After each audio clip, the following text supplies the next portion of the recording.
The tire pressure monitoring system on the Hyundai Santa Fe is designed to alert you when one or more tires drop below the recommended pressure level.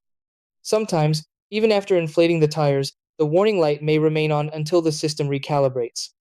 Resetting the tire pressure sensor helps the vehicle recognize the correct pressure again and clears the dashboard warning. This process usually involves checking the tire pressure first and then allowing the TPMS system to relearn the updated values while driving. Try these. Step 1. Check all four tires and inflate them to the recommended PSI listed on the driver's side door sticker. Step 2. Turn the vehicle ignition on without starting the engine and open the vehicle settings on the dashboard display. Step 3. Navigate to driver assistance or tire pressure monitoring settings using the steering wheel controls. Step 4. Select TPMS reset or recalibration if the option appears in the menu. Step 5. Drive the vehicle for 10 to 15 minutes at normal speed so the system relearns the correct tire pressure values and clears the warning light.